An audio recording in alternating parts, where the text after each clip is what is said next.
sebuah perjalanan takdir, bahwa kita ketika menjalani sebuah takdir yang namanya lika-liku naik turun itu udah biasa.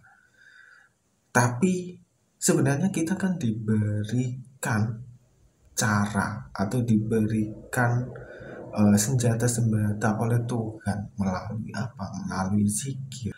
Maka dengan cara seperti itu ilmu kalian akan bertambah, bermanfaat, dan mendapat restu dari guru kalian.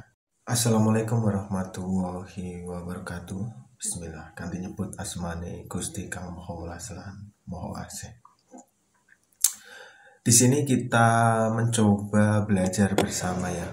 Bukan bermaksud untuk aku menggurui teman-teman semua, bukan. Tapi sebenarnya di dalam bab spiritual atau di dalam bab yang berkaitan dengan hal-hal yang sifatnya goib, itu banyak sekali materi yang perlu kita cerna, perlu kita pahami. Karena sejatinya manusia itu apa sih? Kita kan ketika mengikuti yang namanya agama itu kan memiliki suatu kepercayaan masing-masing. Nah, yang menjadi kunci itu bukan agamanya apa, tapi di situ ada kesamaan, yaitu kepercayaan. Kepercayaan apa? Kepercayaan akan adanya Sang Maha Esa atau Sang Maha Kuasa. Nah, di sini loh sebenarnya ketika kita perlu untuk belajar memahami babakan spiritual itu bukan tentang siapa yang benar, siapa yang ngajinya paling lama, siapa yang mondoknya paling jauh. Itu bukan seperti itu. Karena banyak kitab-kitab yang diajarkan di pondokan itu kan hasil renungan dari para guru, para sufi, para wali yang dahulu itu merenung. Nah, merenungnya gimana? Merenungnya mereka mencari wahyu. Mencari wahyu itu bisa dengan bertapa, bisa dengan melek bengi, bisa dengan puasa, bisa dengan sholat, zikir, dan lain sebagainya. Itu adalah cara-cara mereka. Tapi ketika ilmu itu didapat, wahyu itu didapat dan dicatat, ditinggalkan kepada kita semua, lah ngapain kita berdebat bahwa puasa itu jika melakukan puasa weton itu nggak boleh haram, jika kita melakukan meditasi itu nggak boleh sesat. Lah terus untuk apa kita belajar kitab-kitab yang mereka pelajari? Tapi sejatinya kita hanya belajar tentang kulitnya, bukan belajar tentang isinya. Sebenarnya di dalam Al-Quran itu banyak kok teka-teki yang perlu kita pelajari. Contohnya apa? Contohnya ini ada babakan puasa. Kita flashback aja lah tentang puasa. Puasa itu di agama mana sih yang tidak ada puasa? Di agama Islam puasa. Terus di agama Kristen puasa, Hindu, Buddha puasa. Bahkan di perguruan-perguruan pencak silat atau bela diri atau kanuragan apapun, mereka jika ingin sakti, mereka melakukan tindakan yang namanya puasa. Belum lagi hal-hal yang sifatnya klinik atau sifatnya spiritualis atau sifatnya mistis, mereka rata-rata melandasi hal ini dengan puasa. Karena apa? Puasa sejatinya kan sudah sejak zaman manusia pertama diciptakan itu disuruh puasa. Nabi Adam sebenarnya ketika dilarang untuk makan buah kuldi itu kan sebuah tindakan untuk berpuasa atau mencegah syahwat. Tapi pada akhirnya harus batal karena sebuah godaan. Ya karena memang di sisi lain, karena memang rencana Tuhan itu menurunkan manusia ke bumi, dan itu mungkin cara yang digariskan Tuhan sebagai pembelajaran untuk kita semua, bisa jadi. Tapi kalau kita berkata seperti siapa Nabi Musa atau siapa yang mengolok-olok Nabi Adam, kalau bukan karena kamu, kita pasti akan hidup di surga. Kan mengolok-oloknya seperti itu. Dan si Nabi Adam kan berbicara, apakah kamu tidak mengakui ketetapan Tuhan atau gimana, seperti itu. Nah, di sini kan sebenarnya ada dua model informasi yang kita dapat. Yang pertama adalah informasi tentang puasa, yang kedua adalah informasi tentang sebuah perjalanan takdir, bahwa kita ketika menjalani sebuah takdir yang namanya lika-liku naik turun itu udah biasa. Tapi sebenarnya kita kan diberikan cara atau diberikan senjata-senjata oleh Tuhan melalui apa? Melalui zikir, melalui sholat malam, melalui puasa, melalui meditasi, melalui mengikhlaskan, melalui bersyukur dan lain sebagainya. Ini adalah senjata kalau kita mau membedah satu persatu. Sebenarnya kita di sini di Wasilah Kehidupan, saya sebenarnya kan ingin mencoba mengulas pengetahuan ini sebisa saya berdasarkan dari entah itu penelitian, entah itu wejangan-wejangan dari guru-guru yang saya miliki, atau mungkin informasi-informasi yang saya dapat dari kitab, dari buku, dari Quran, dari hadis dan lain sebagainya, seperti itu. Sebenarnya di era modern seperti ini kita bisa kok mencari informasi itu lewat sebuah penelitian yang dilakukan oleh orang lain, baik itu lewat jurnal, baik itu lewat informasi skripsi dan lain sebagainya. Kita bisa mencarinya lewat sana, dan itu mereka rata-rata kalau berkaitan dengan yang namanya literasi atau hal yang sifatnya itu sistematis ilmiah seperti itu, biasanya harus ada bukti otentik atau harus mengutip dari siapa kata-kata itu keluar. Misalnya itu dari hadis, maka hadisnya harus dikutip. Kalau dari Quran harus dikutip. Kalau dari bukunya misalnya empu siapa, syekh siapa, itu harus dikutip seperti itu. Maka kecenderungan sebenarnya hal-hal yang bersifat ilmiah ini atau hal-hal yang bersifat sains itu sebenarnya bisa kita jadikan rujukan sebagai informasi yang bisa kita gunakan. Hanya saja karena keegoisan kita sebagai manusia yang telah mempelajari satu bidang ilmu dari guru tertentu, sehingga menyalahkan orang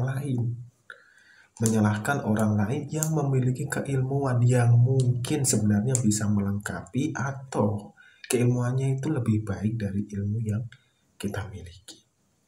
Banyak kok orang yang ketika mondok, ketika telah belajar berguru, terus menganggap ilmu yang didapat dari orang lain itu salah, itu sesat, itu tidak memiliki dasar, tidak memiliki argumen. Itu banyak. Dan biasanya kalau hal-hal seperti ini didapat ya teman-teman, biasanya mereka cenderung ilmunya itu setengah-setengah. Dalam artian setengah-setengah gimana sih? Kurang lengkap, kurang komplit, hanya satu landasan, dan mereka ketika disuruh menjabarkan itu biasanya tidak tahu tentang informasi yang mereka dapat. Seperti itu teman-teman. Jadi kalau teman-teman belajar tentang hal ini, jangan lupa kosongkan gelas yang kita miliki. Jangan sampai gelas yang telah penuh kita bawa untuk menimba ilmu. Ya akan tumpah, tidak akan pernah bertambah ilmu yang kita miliki. Saya pernah dibilangin oleh guru saya, bilangnya begini, cukup unik memang.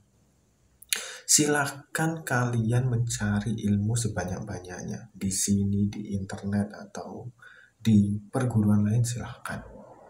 Tapi jangan pernah membandingkan satu guru yang kamu miliki dengan guru yang lain. Karena setiap guru itu memiliki kelebihan dan kekurangan masing-masing.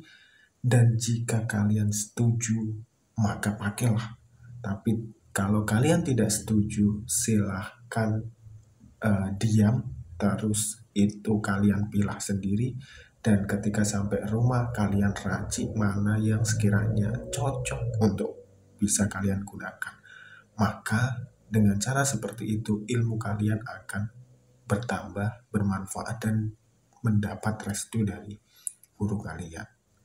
Sebenarnya ini kan sebuah wejangan yang bagus, teman-teman. Karena wejangan seperti ini ketika kita dapat, oke lah, kita mungkin bisa kalau diajak untuk berdebat. Tapi kan hakikatnya, esensinya apa? Karena kalau orang yang sudah berdebat, itu akan mempertahankan ego masing-masing, bukan mempertahankan mana yang benar dan mana yang salah. Seperti itu. Makanya, jika kalian belajar tentang ilmu spiritual, teman-teman, ilmu spiritual apapun lah, itu pahamilah dengan penuh keyakinan dan jangan pernah mendebat ilmu yang orang lain miliki. Misalnya teman-teman mempunyai informasi tentang A, ya udah, benar atau tidaknya kalian cari tahu, tapi tidak usah terus diomong bahwa ilmu itu begini, ilmu ini begini, ilmu ini begini. Karena ketika kalian ngomong pun kalian belum pernah melakukan. Misalnya ada suatu ilmu yang terkait dengan meditasi. Meditasi nanti itu menemukan titik suwung. Ketika menemukan titik suwung itu akan begini, akan begini, akan begini. Nah, ada yang berkata bahwa ketika mereka mencapai titik suwung, ada suatu kebahagiaan tersendiri, rasa tersendiri yang beda, yang tidak bisa diceritakan kepada siapapun kecuali orang yang sama-sama melakukan. Seperti itu. Tapi mereka yang belum pernah melakukan hal ini, kadang berbicara A, berbicara B, berbicara C dengan mendebat orang yang pernah melakukan, ya akan dikeguyu, akan diketawain. Seperti itu. Jadi, simak saja ilmu-ilmu yang didapat seperti itu. Misalnya meditasi. Meditasi itu tentang fokus, misalnya. Tentang fokus kemana? Ke satu titik. Lah kenapa banyak orang yang ketika fokus ke satu titik malah justru kepalanya pusing, malah justru tidak jadi, tidak bisa fokus dan lain sebagainya. Karena meditasi sejatinya bukan hal seperti itu. Meditasi adalah mengikuti ritme. Ketika kalian bernafas, nafas itu keluar masuk, ikuti saja, tambah rileks. Seperti itu, bukan terus memfokuskan pada satu titik dan menahan bahwa di diri kita itu sebenarnya kan bergerak. Termasuk otak kita, pikiran kita, hati kita, perasaan kita itu bergerak. Kita tidak bisa menahan. Yang bisa kita lakukan adalah ngomong. Ngomong itu apa? Membiarkan mereka. Membiarkan, ketika mereka kita biarkan, maka kita akan menemukan kadang itu nanti tenang, kadang itu ruwet, kadang itu dan lain sebagainya. Itu adalah hal yang mungkin bisa kita dapatkan informasinya. Oke teman-teman, jika teman-teman ingin berperilaku spiritual, yang pertama yang perlu kita tata adalah hati dan keyakinan. Jika kalian tidak yakin akan keilmuan, suatu keilmuan apapun lah itu yang berkaitan dengan spiritual, maka kalian tidak akan bisa mendapatkan keilmuan itu. Dan ingat, jangan sedikit-sedikit mengaitkan suatu hal dengan hal mistik. Karena sejatinya ilmu apapun itu bisa dilihat dari 3 sisi. Itu kalau ajaran guru saya itu, apapun ilmunya itu lihatlah dari sisi ilmiah, ilahiyah, dan alamiah. Sisi ilmiahnya apa? Misalnya secara sains, secara fisika, itu pasti ada ilmunya. Kalian mesti tahu yang namanya meraga sukma. Meraga sukma itu pusat bertemunya satu orang dengan orang yang lain melalui sukma yang keluar. Itu kan meraga sukma. Terus kalian mesti tahu cerita pendekar-pendekar zaman dulu yang terkait dengan kaca yang terbuat dari air yang itu akan menampilkan informasi di luar daerah, di luar tempat. Yang sekarang itu menjadi CCTV, menjadi HP, dan lain sebagainya. Tapi orang sekarang itu kadang nih diomongi atau dibilangin tentang hal tersebut, mistik itu, kuno itu, haram dan lain sebagainya. Padahal mereka menggunakan HP. Zaman dulu ya teknologinya seperti itu. Menggunakan air dalam baskom terus diterawang. Ya sebenarnya teknologinya seperti itu. Teknologi HP kan baru. Tapi mereka sosok bahwa mereka itu orang yang paling bersih, paling suci. Padahal adanya hal seperti itu kan berasal dari informasi-informasi terkait hal seperti ini. Itu tentang ilmiah. Terus ilahiyah. Sejatinya manusia diciptakan oleh Allah itu kan memiliki sisi-sisi yang menjadi rahasia keilahiannya. Contohnya, kenapa manusia itu memiliki rambut yang rambutnya itu tumbuhnya berbeda?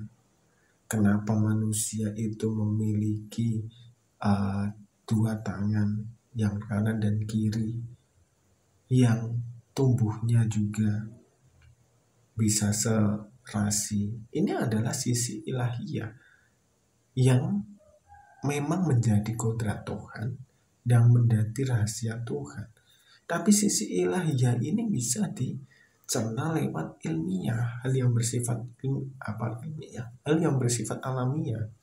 Bahwa suatu hal yang diciptakan ini memiliki suatu rumusan tersendiri, dan itu bolak-balik diterangkan dalam Al-Quran bahwa di dalam dunia ini semua itu sudah dibikinkan alur, dibikinkan garis yang nanti kalian akan mengikuti dari alur tersebut. Kalau di dalam sebuah agama kan disebut kodok dan kodar, itu kan istilah ilahiyahnya. Tapi istilah ilmiahnya itu nanti juga ada sendiri, mungkin perjalanan kehidupan dan lain sebagainya.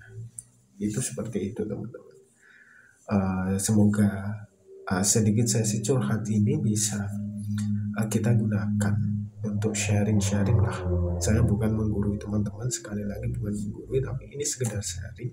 Dan mungkin nanti kita akan lebih banyak sharing terkait hal-hal yang mungkin berkaitan dengan apa yang saya temui.